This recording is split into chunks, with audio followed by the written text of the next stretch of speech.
Formal nang ipinakilala sa publiko ang naggagandahang 21 kandidata na sasabak sa Miss Universe Philippines Pangasinan 2026 sa katatapos lang na sashing and press presentation na ginanap sa isang sikat na mall sa Urdaneta City. Nagpamalas agad ng galing sa pagrampa, poise and grace at pagpapakilala ang mga kandidata suot ang kanilang eleganting pink and white casual dress. Matapos masabitan ng sash, sumalang naman agad sa Q&A portion ang mga candidates at sinagot ang mga personal at hot topic issues mula sa media at pageant experts.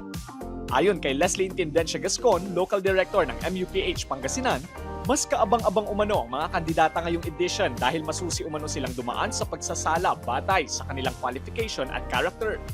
Actually, napakasaya ko dahil ang mga candidates natin ngayon ay pang bardagulan at pang puksaan. Napakatalino nila at ayun, pwede talagang panglagaban ng Miss Universe Pangasinan 2026.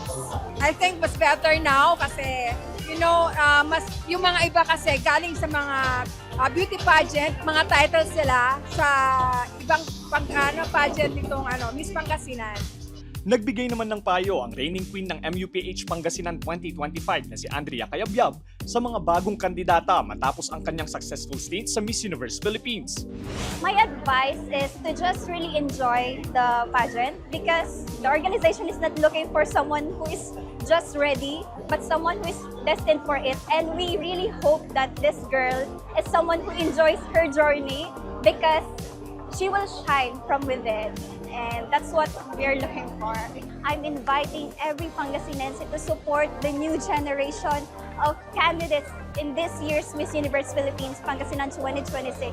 And I hope that you give them the support you have given me. And yes, I'll say this once more, let's continue to show the universe the best of Pangasinan. Mapapanood ang Charity Gala and Preliminary Night sa January 17, 2026 na gaganapin sa Levo Hotel Urdaneta City at Coronation Night sa January 24, 2026 sa Divinesia Sports and Civic Center sa San Fabian, Pangasinan. No, Pangasinense, ay ini-invite ko po kayong manood ng Miss Universe Pangasinan this coming January 24, 2026. Pero po tayong pre-pageant sa Levo Hotel dito sa Urdaneta. Thank you! Lester Narag, Balitang, Solid North.